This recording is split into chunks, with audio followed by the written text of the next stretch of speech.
look to your right, approximately 50 meters, you will see a rusted black and yellow panel marker, or what's left of it. It's the only thing outside the JSA that denotes the border from coast to coast. Now the MBL follows this tree line. Now where the access road is, directly to your front where the tree line forms a 90-degree angle, the MBL extends another 200 meters and makes an abrupt left. It bisects the Saskatchewan River and runs all the way to the Han Estuary in the west. You have an understanding where that river is. If you look to your left, just past the rice field, you will see the levee, which is the forward wall to the river. Now you have a better understanding on how we are surrounded at this point on three sides of communist North Korea. I'm going to point out a couple things you can see in this area. If you look to your right, you will see a metal structure protruding from the tree line.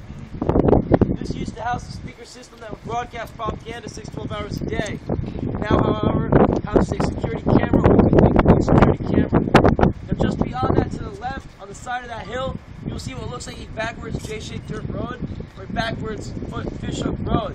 This is the northern boundary of the DMZ. It's approximately 2,000 meters from where you're standing at this time.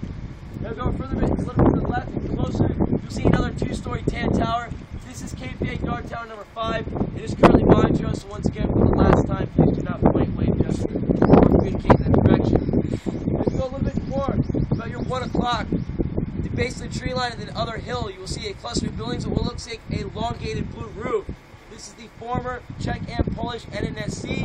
It is, however, no longer used. Now, North Korea claims it is the site of their quick reaction force. However, we've never seen any troops there, so we come up with a slow reaction force. Now, if you use this monument as if it's an arrow, it does have a triangle on it, you follow that arrow directly approximately 1,000 meters. You'll see what looks like a pine grove and an A-frame building protruding from the top of that. That is the North Korean People's Peace Museum. It's named that rather ironically, where it houses two of the axes used for the 1976 axe murder incident.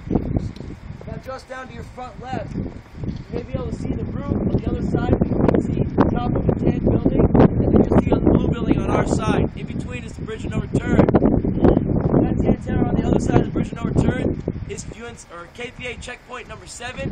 It is manned 24 hours a day to this day. That's actually not part of the JSA. Under the armistice, all armed personnel here in the JSA can only carry a light sidearm. That is actually North Korea, so the men stationed on that side actually have assault rifles and machine guns at that position. On this side, the blue checkpoint is UNC checkpoint number 4, and it's no longer manned because everything that can be seen here at checkpoint 3, or anything that can be seen at checkpoint 4, can easily be seen from checkpoint 3 to your rear. That's the area just behind UNC checkpoint number 4. That is the focal point of the 1976 axe murder incident. Where? On the right side or our side of the road, you go about 3 or 4 trees back, you'll see a space in between the trees. There's a monument that is dedicated to 2 officers that were murdered here in 1976, replaced the tree stump in 1987. Now, looking to your left, you'll see the village of Gijongdong, or Propaganda Village. Now, the flag's actually flying one of the best times I've ever seen it fly like that, because it takes an extremely large gust of wind to get the flag flying. It is a dry weight of 600 pounds. There are metal cables rolling into that to give it support. During inclement weather, the flag must be lowered, or it will tear under its own weight. It takes approximately 25 to 35 soldiers to get that flag down. Remember having that there is an elevator shaft in the middle of the flagpole to help get that process done. Basically, Gijongdong is like a multi-million-dollar Hollywood set. We know this for 2 reasons. One of those reasons is that we have had people on our tours that have actually been on the North Korean state-sponsored tour and have told us that the backs of the buildings are brick, and some of the windows and doors are painted on. We also know this because at night, sometimes when North Korea lights that village up, the top floors of the buildings will be very bright. As you get closer to the foundation of the buildings, it gets dimmer and dimmer, letting us know there's just 4 walls and a roof. Now, just beyond that, you'll be able to see, it's a very clear day, a very tall tan and black tower. This is the center of the Kaesong Industrial Complex. Currently, there are 123 South Korean companies that do business there. Companies like LG and Samsung. Now, those workers are paid the most in North Korea. They bring home approximately $300 to $400 a year. This is due to a 90% tax rate. They do, however, have labor laws because of the South Korean companies that do business there. Now, if you look to the right, you have this building. This direction, right to your front, silhouetted against the horizon on top of the ridgeline. You see a very tall needle-like structure. Almost looks like the flagpole in Gijongdong. That is a North Korean jamming tower. It's used to block all radio and television communications from entering North Korea. Towers like that are lined along the entire country in attempt to cut off their people from the outside world.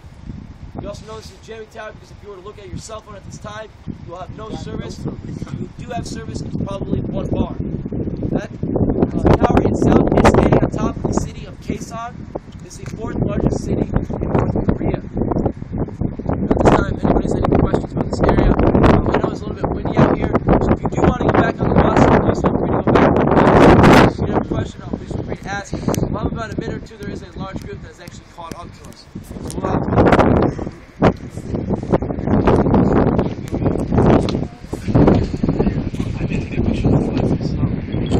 Get ready to push the button. Yeah, right. It's all good.